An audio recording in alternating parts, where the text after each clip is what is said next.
ADA and universal design is not actually universally accessible. My hot take this week is not really a hot take for occupational therapy practitioners who work in accessibility.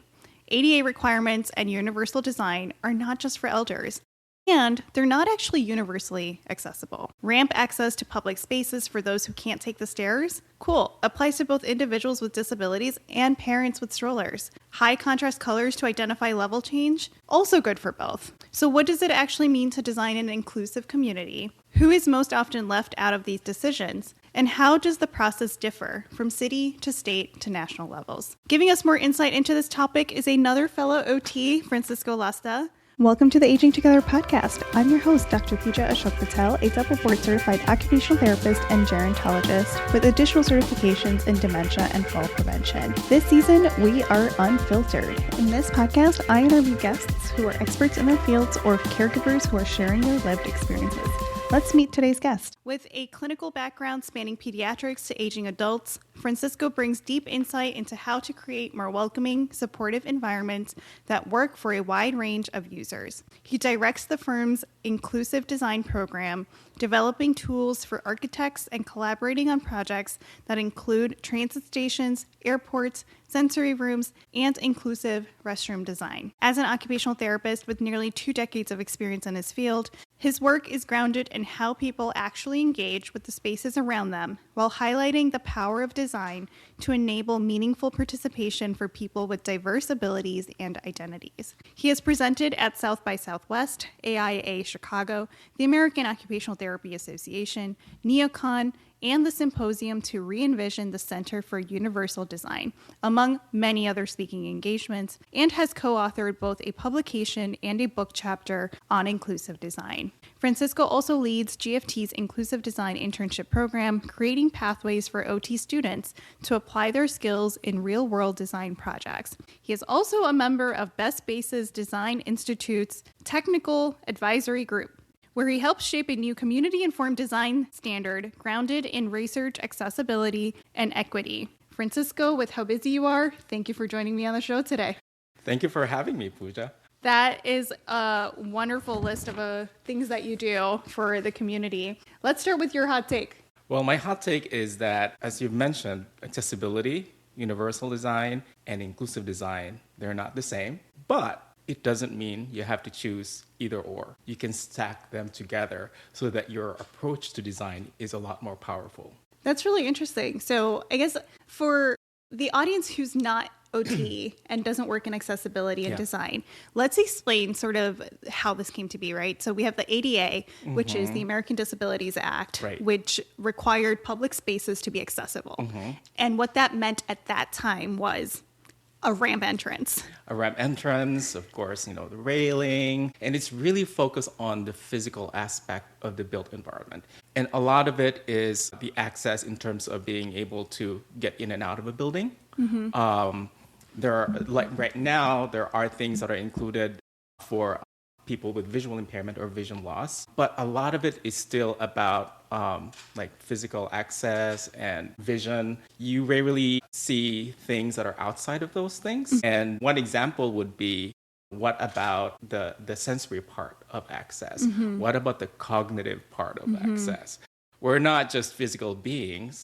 We're sensory beings as well. We're thinking beings. We're emotional beings, psychological beings. Like we are so multifaceted that our built environment should also serve that kind of in order to be supportive. Yeah, absolutely. And so that's where, like, yes, we see like the crosswalk sounds for visual impairment, right? We see the textured walkway entrance and exit so that visually impaired can use their sticks or use their textured boots surfaces to know that, okay, this is a crossing. Right. Yes.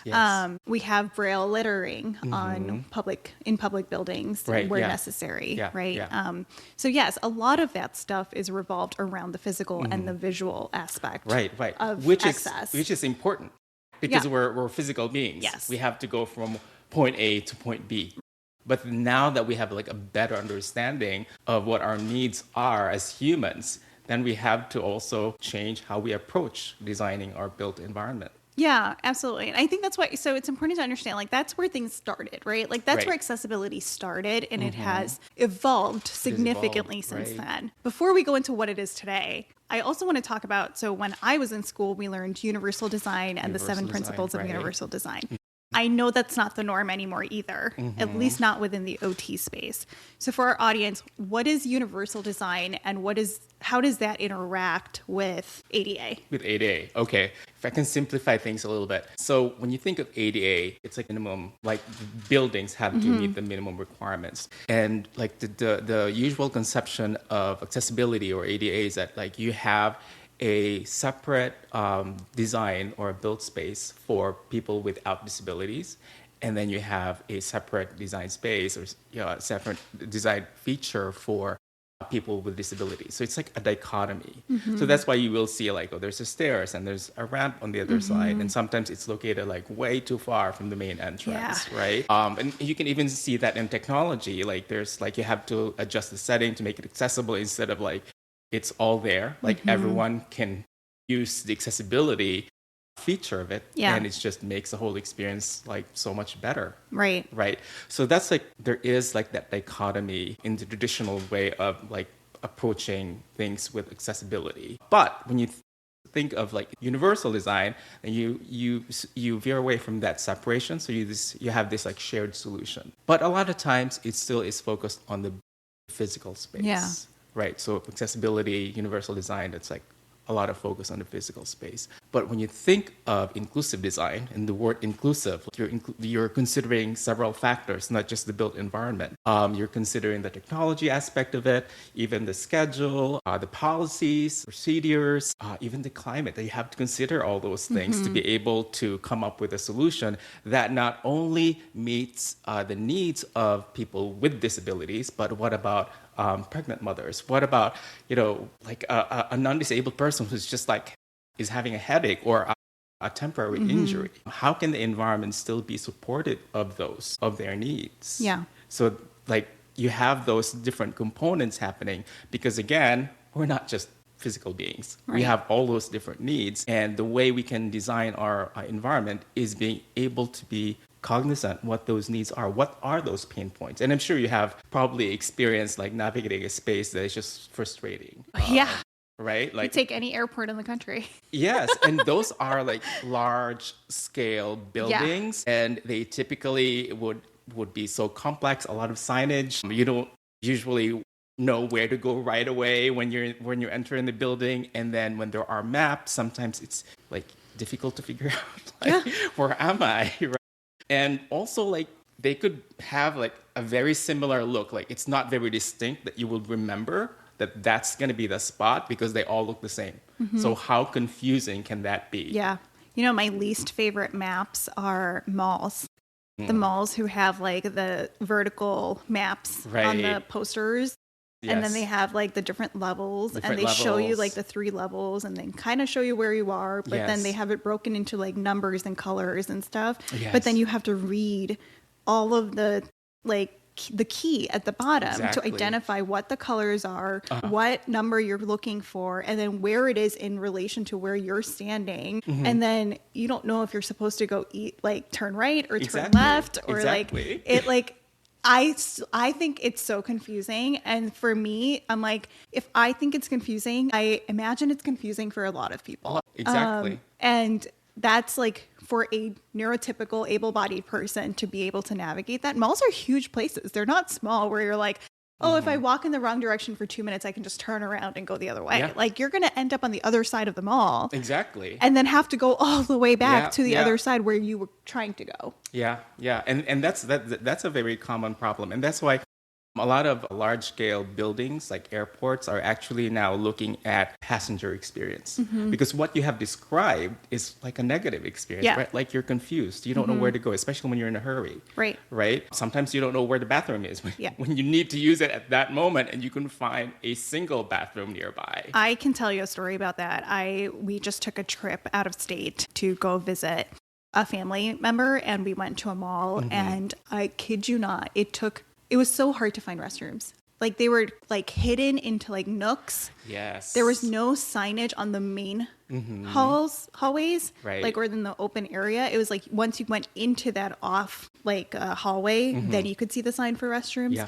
But if Yeah. you're standing all the way over here, you have no way of knowing that the restrooms were in that nook. Yeah. Yeah. It was so confusing and so frustrating. Exactly. So it's already affecting your ability to access the amenity. Yeah. So that is an accessibility issue. Right. From the entrance. Yeah, from the entrance. And that's why when I talk about accessibility, I always talk about accessibility is only as strong as its weakest point. When there is a break, and like we mentioned, don't see the signage, you don't know where the actual space is because it's hidden, then that's already a barrier. Then it's really not accessible because you're unable to use it at that time. Yeah, absolutely. And then that prevents people from wanting to explore, wanting to go there again. Exactly. You know, it makes it that much harder for them to function in spaces that they would like to access. That they would like to access. But can't because of XYZ reasons. Yeah. And that shouldn't be a thing. Yeah. And can you imagine older adults having, being in that situation where you could be in a diuretic for, you know, high blood pressure, or and that would affect your continence, right? And that would make it even more challenging for you to use those facilities. Yeah, absolutely. I mean, medication side effects, any sort of bladder, prostate issues, any sort of, you know, GI issues in general, if you need the bathroom a lot. And then, like you said, pregnant mothers, they need to be able to get to the bathroom quickly, right? Someone who maybe ate something bad in the food court and needs to run to the bathroom, right? Like, or if you have a young child. You have a young child who tells you at the last second that they need to go to the bathroom now. Yeah, yeah. Right? Like, that's one of those things where it's like accessibility is not just for the disabled and for the elderly. Accessibility is for everybody. It's for everybody. And a point that you made earlier is like with these ADA and UD principles, the ownership for access is placed on the person who needs the accessibility. And that is really difficult, I think. And I also think that that's not fair because we're saying like, well, you need the accessibility, so you're going to have to go through these extra hoops to be able to access what you want to access. Right, like it's your fault. Right, exactly, right? Like I think of like the phone, right? The number of people I've helped with accessibility settings on their phones, right? Smartphones, especially the iPhone. I love how many options there are, but it's so hard to get to them for someone who doesn't know how to navigate a smartphone, right? Or someone who can't read everything because they're trying to get to accessibility to increase the font, but they can't because it's so small. So how do they do that? Right? Yeah. So that goes back again to that break. There's a break somewhere that makes it difficult for you to like go to that destination, like go to the goal that you want to be able to go. Yeah, absolutely. And I think that's hard too, because you're like, okay, well then how do you design something in a way where everyone can access everything without having to go through extra hoops? And I think that's exactly what you focus on, right? And that's exactly what you were saying with inclusive design is where it's accessible to everybody, regardless of what they need. And even for us, like I wouldn't mind larger font. Like I don't need the small font. I can read it, but doesn't mean that one, it's probably not good for our eyes. And then two, we don't need it. If it's larger, everyone can read it. Everyone can read it. It's just easier to use. Again, it all boils down to the experience. It's a positive experience for most people. Yeah. One of the terms that I've also heard recently that another guest actually mentioned was adaptive design. Adaptive design. Yeah. So have you heard of that? And how would you like explain the difference between inclusive and adaptive? Well, I would consider that as like part of inclusive design because inclusive design has to be flexible because the reality is we really so diverse as a population, right? There's really no way to meet everyone's needs. But if you have a design feature that could be flexible or could be adapted to a specific need, then you're extending the capability of that design feature. And another thing to consider is also we cannot just rely on the physical design of the space. Like you have to consider what services are there. If the built environment or the physical space cannot meet the need, would there be an attendant that would be able to help me be able to do the occupation that I need to do at that context? Is there technology available? Is there a specific schedule that would make it easier for me to be in that space? So all those things should be flexible. Yeah. Yeah. I think that was the point of that too, of like saying like when you're preparing to, we were actually talking about aging in place and in the home when you're trying to design stuff, it needs to be adaptive and not just accessible, Yes, right? yes. Because you never know when something can happen Exactly. and you need to be able to adapt to that to what you need. You've had a ton of experience working with different levels of our environment, from city to local to state to national to talking about it at a national and world stages. What do you think is the hardest part about designing inclusive environments when you think about it from like a logistical, legal infrastructure standpoint? The most challenging part for me is really the buy-in of the decision makers, because you really have to be able to communicate the value of designing things with inclusivity in mind and really communicate that persuasively. Like you have to be persuasive. And because once you have that, then it's easier for them to agree with what you're recommending. Like, okay, this is really great. This is something that we would like to be able to do, let's say, at our airport. And it's also important to have people who are already passionate about inclusive design.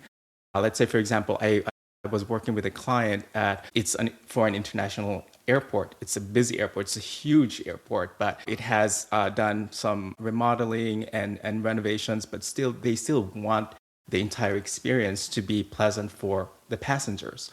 So what they did was they asked us to do an accessibility audit. And the great thing about that was we were able to work with an architecture firm that is led by a person with disability, which is great because they really focus on the ADA aspect of the airport. Whereas I was able to leverage my skill as an OT to actually do an analysis of like the passenger journey. So we were able to do like a passenger journey analysis. That means like, how would this space be experienced by a person who is just exiting the airplane, who's deplaning and then going through the airport until that person gets to a train or an Uber?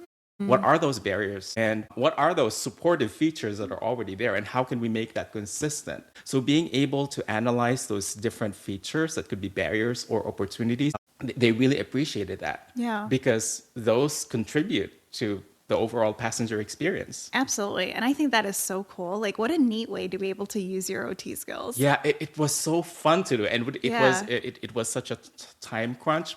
I was still able to, because it was just the process of being able to spot things that could be improved, and at the same time also envision something that would really be helpful for passengers. Like, say, for example, it could be a recommendation of like maybe the sculptures would be something that could be used as wayfinding. So it's not just an artwork, but it actually would tell somebody, okay, that is where I started.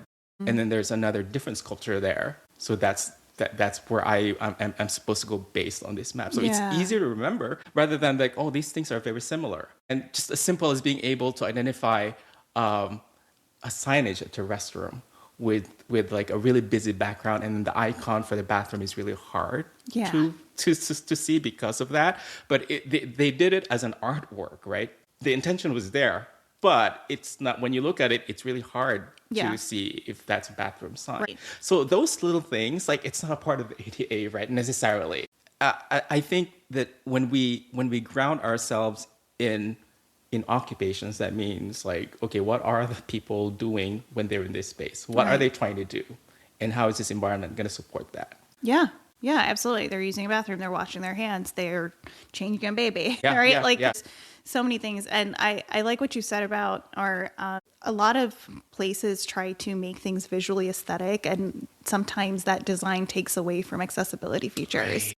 And it's like, okay, accessibility features don't have to be black and white, but they also need to be accessible and readable. And so, it might take away from your artsy aesthetic a little bit, but how can you make it look nice and still make it so that it's easy for someone to be able to find it? Yeah. And for the landmarks too, I feel like they have to be structures that are not going to change, right? Because if you're creating a visual map of landmarks for someone to follow, then a single change in that is going to throw that person off. Right. Yeah. Right. Yeah, so it has to be stuff that's not going to be moved or changed. Yeah. Right. And it doesn't have to be landmarks. It doesn't have to be signage. even the layout of the space would make it intuitive for people to navigate it. Yeah. Like it could be like there's a main artery. Like, okay, when I get lost, I just follow this main artery Right. of like this space and I will figure out where to go from here. Yeah. Versus walking in and there's 5 different ways you can Yeah, go. and then they're all similar, right? Yeah, like they're all it's the so same. confusing. Yeah. So, and sometimes too, another problem that I always see in buildings is that, you know, when the sun goes down and it reflects on a really shiny, it's beautiful floor surface, so shiny, so clean, but the glare is like right on your face and it's so Yes. difficult to see a lot of things. Yes, yes, it is. I can relate with that related to driving. So, especially driving in the city. So, I used to have really, really bad glare with my eyes, with my eyesight. And so, driving at night when it's raining in the city, everything just glares, right? Yeah, like yeah. the water on the road is glaring from the traffic Yeah. lights. The like a buildings mirror. are glaring. Yeah, the buildings are mirrors, right? Like Yes. all the lights are reflecting off of them. And so I think almost like 2 years, I didn't drive at night. I Yeah. couldn't drive at night anymore. And it's really hard for people, right? Like that is your freedom to go do whatever you need to be able to do. And I had to rely on my husband or like a ride share or something to be able to get somewhere if it was after dark. Yeah, exactly. And it wasn't even just like a nighttime, right? Like it's after dark, which like in the winters is at 4 o'clock. So getting home from work, Yes. right? Like Yes. it was like all these little things, and that made me so much more conscious too of, I think, like, Yeah. wow, people with visual disabilities, deficits, just like it's so hard to be able to manage certain things Yeah. if just the simplest thing is Simplest hard, thing. right? And it could accumulate too. It could Like- get progressively worse. Yeah, yeah. And can you imagine if you're already stressed during that Yeah. time because of something happened at work and Right. you're in that situation, which is like another stress level. Right.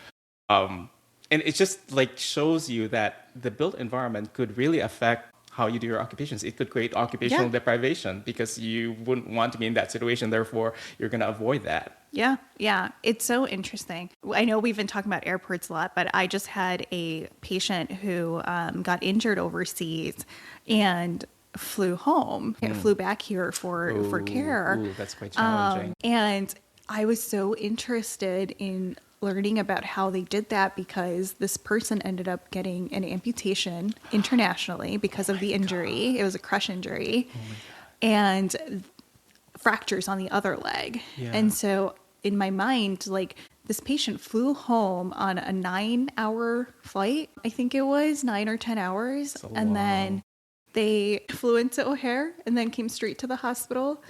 And we're just like, how did you do this? How did you get from like wheelchair to seat to like whatever because you can't use your legs, Right, yeah. you know? And I just think about it because I fly a lot and I'm like, I can't imagine how someone would do this on a plane. Like our slide board transfers or our scooting transfers. I'm like, because my biggest pet peeve on airplanes is that the aisle armrest doesn't go up. Yes, yes. And I assume there's a reason for that. But the fact that aisle armrest can't go up means someone can't slide into yeah. a seat. Yeah. I mean, my experience, I was able to like pull it up. Like there's a button that you can like lift up. For the aisle one? For the aisle one, yeah. Oh. And I always do that whenever, you know, it's time to like go to the bathroom or get my bag. Interesting. Okay. But then it's still an access issue, right? Because why would it be so difficult for you to figure that one out? Why is it different from the other ones? Yeah, why is it not standardized? Like even if in your you're traveling internationally and you're in a business class, right, where you were able to like really straighten up, a lot of those buttons, they're very difficult to locate. They're hard to push, hard to locate. Hard to locate because of a lack of contrast. And there's a time when during the flight, they dim the light. And what if you drop something like your eyeglasses, right? Or your AirPods? Yeah, you have to call the flight attendant, but then you have to be able to see the button for that. Yes, exactly. So all those little challenges, it's already very tight and so stressful and you don't have enough sleep. And then you go at an airport where it's like, it's even another layer of challenges that you have to go through. Right. You mentioned something earlier about the most challenging part being buy-in when you're talking to city officials Right. or Yeah. large government bodies Yeah. to implement inclusive design principles. Why do you think it's so challenging? Like, why do you think people genuinely don't understand why making something more accessible would be better ROI for them? Because they've always done things the same way for a real long time. Sometimes, most of the time, change is difficult, Yeah. right? Like you're so comfortable to doing things a certain way, so we'll just keep doing it until there's some real issues and we have to address it. So it's very reactive as opposed to being proactive Yeah. about it. Another reason for that is, they see it as a checklist. Like we're meeting this, we're accessible. Federally, yeah. But how would that translate to an actual experience? And that's where we as OTs have the capability to translate that. Because we Yeah. are used to working one-on-one with patients, right? With our clients. Like we know how that transfer would go, what those specific challenges are. So we're able to translate that, okay, with this setup, this is how it's going to be experienced. And that's why when I create a document for our client, I always translate those into how this could be experienced by people, like actual quotes by people. Yeah, like, Like, how I does hope- this change it for them? Yeah, exactly. Yeah. Exactly. Because it's more relatable. They can relate to it emotionally. Like, for example, one of part of the document is about bathrooms, right? And one of the quotes that was there is I hope I'm not going to make a mess. Because sometimes that would be a concern for wheelchair users. Like, what if they fall and nobody's there to help them? So relating it to actual experiences, to the occupational experience, would make it more potent and really would make it more human, as opposed to oh, these are just standards. Yeah. I feel like you have to carry around, how in OT school, in lab, we would have to put on those visual deficit goggles and try to navigate the environment, or use a knee scooter and try to navigate the environment. It's almost like you have to bring those in and be okay, I want you to try and walk through your building with these glasses on and see how you do. It's funny you mentioned that, because we, as part of educating our architects, our team, that's actually one of the things that we did. We have this simulation, but of course, it doesn't always give the exact picture of how this is experienced by people, but it is more interactive. It made them appreciate oh, these are the things that is experienced. So it made their learning about inclusive design a lot more engaging. I love that. Yeah. And that's what it is, right? I think even as an OT, I don't think, if we haven't had that lived experience, it's really hard for us to be I know that this is going to make this better for you, right?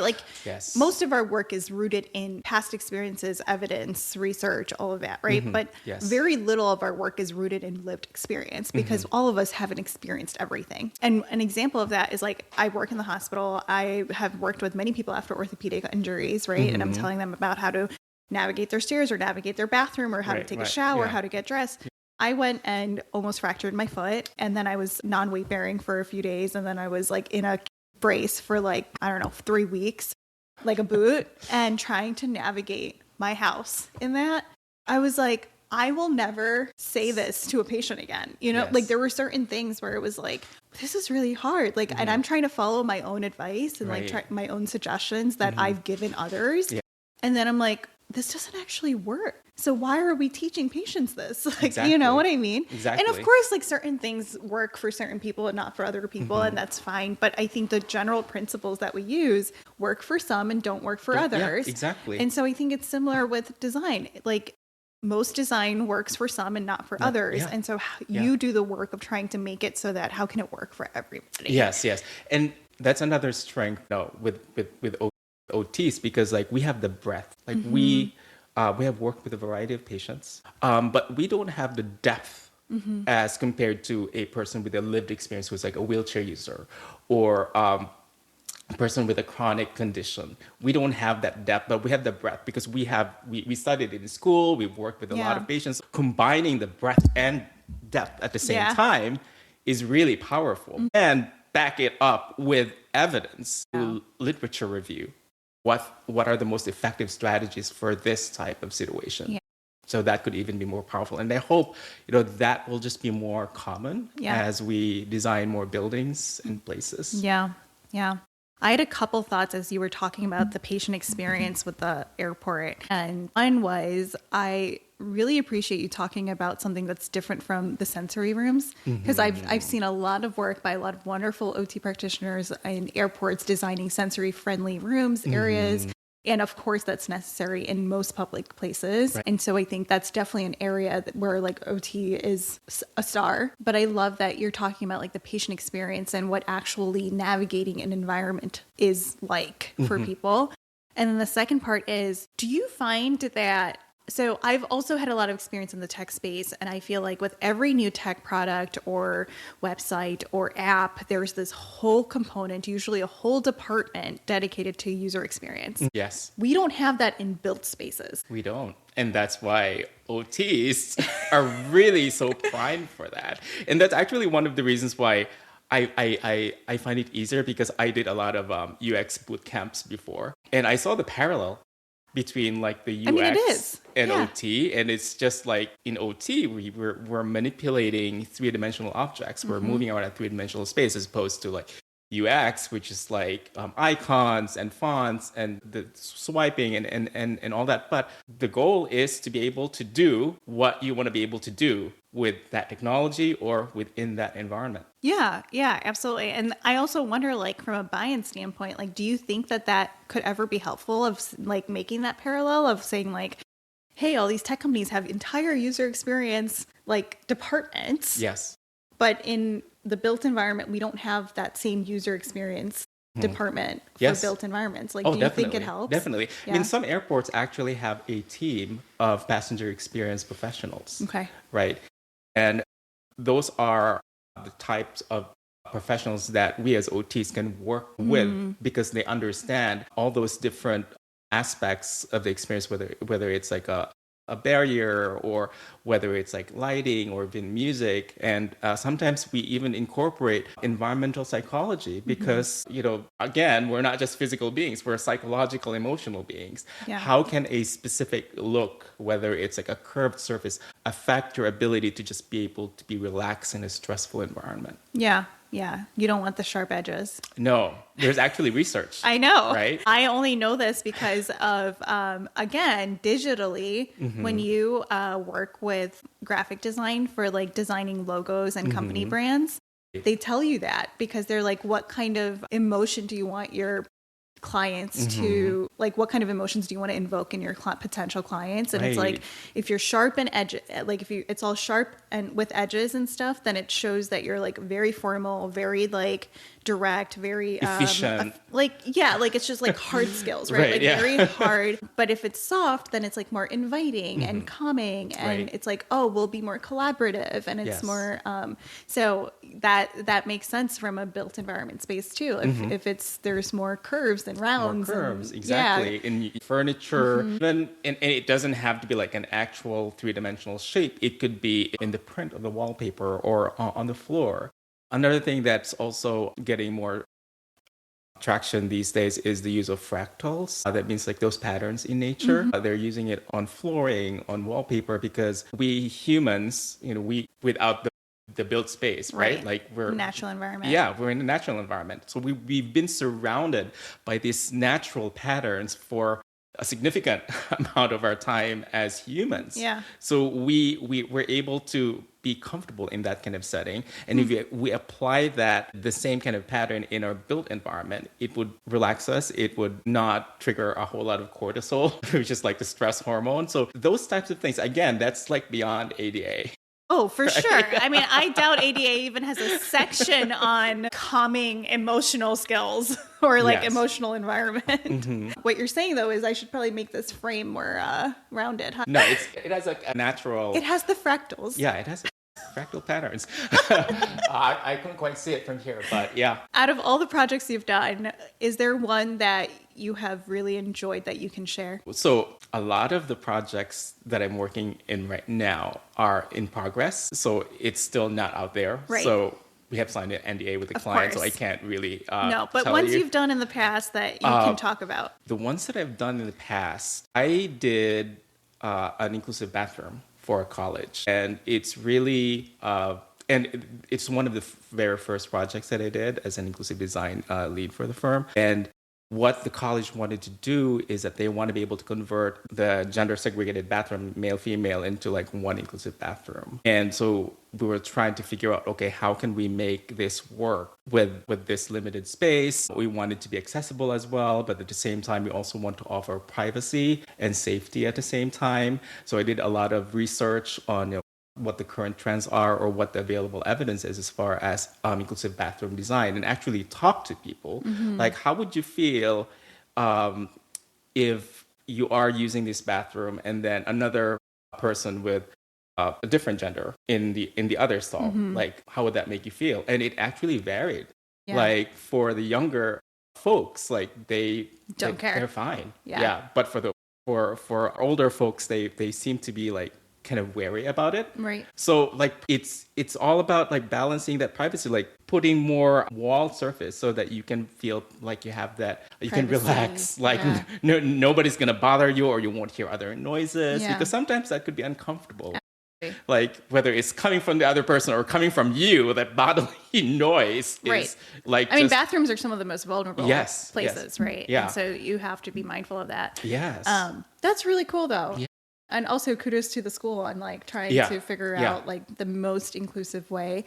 And something that triggered, again, setting something we learned in OT school, you're doing constant needs assessments. Yes. And like asking the people what they want, and then Asking the client and what asking they the want. client, and the client. Yeah, 'cause, like- well, your clients in this case like was a college, right? But you're a college. asking the users, The right? users, So like the right. students or the faculty Yes. or whoever it might be about how they would feel, right? Yeah. And so yeah, you're doing a needs assessment, Yeah. collecting. You're like balancing feedback. it too, because the client might have like a certain preference, like they might already have like a certain design standard that you have to work around. Yeah, colors. Yes, the color schemes. schemes, and Yeah. sometimes it's just their preference, like the decision maker's preference. Like, Yeah. oh, I don't want this. But the good thing about working with our teams, like we always like present a variety of options. Yeah. But making sure that we integrate as much inclusive design features in those options. Like for example, one of the things, and this is another fun activity that I got to do with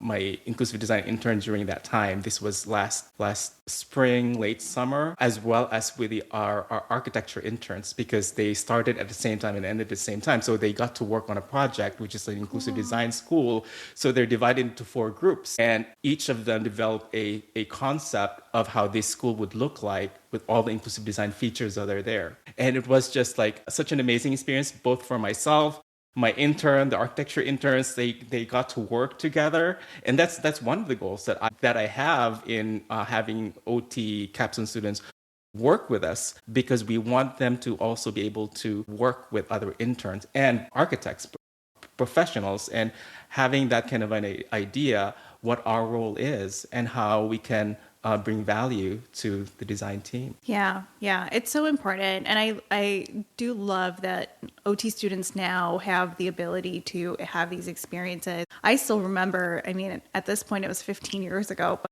maybe 13 years ago, but like I did a project on the collaborative role of OTs and architects working together. And it's so like almost full circle to see that like this is actually happening. Like you Yes. actually work at an architecture firm.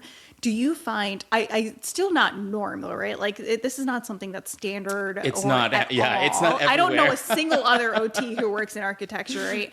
Do you feel that this is now like going to start becoming a little more normalized and a little more accessible? And do you think more architecture firms or design firms are going to kind of pick up on this and start maybe wanting to hire accessibility experts, OTs, or whatever in that space? Well, that is my hope. Yeah. And that's why we're partnering with OT programs, because we want to create that pipeline for future OTs to prepare themselves for this kind of work.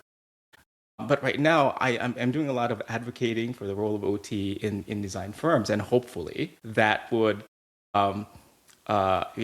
catch designers' attention, and it has.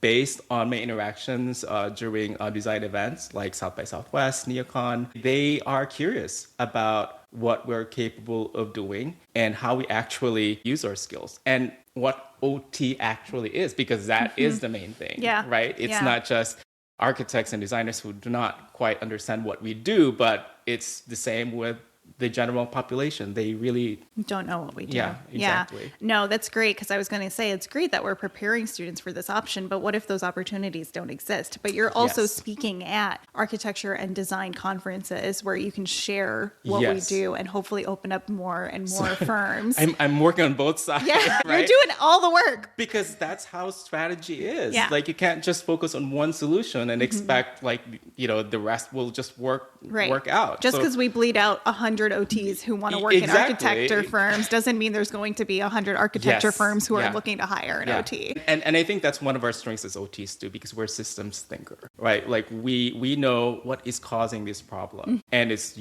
not just one problem. Yeah. It's like several others. So Yeah. by being able to identify those factors, then we're able to address those Yeah. and address them together so that our solution would be more powerful compared to just like addressing one problem with one solution. Yeah, absolutely. This has been such a great conversation, Francisco. Is there any like takeaway or like leading thought that you want to leave us with? Oh boy. So I think one thought is that I would assume a lot of OTs are watching or listening to this, is that we really have to recognize and really own the fact that we have a role in how our built environment is designed, whether it's homes, the parks, airports, because we know how those affect the occupations that we do every day.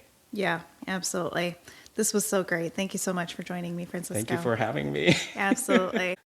Thank you for listening to the Aging Together podcast. If today's conversation helped you, please follow the show, share it with a friend, or leave a quick rating or review. Your support keeps this podcast free, ad light, and growing. Until next time, let's keep learning and aging together. Take care.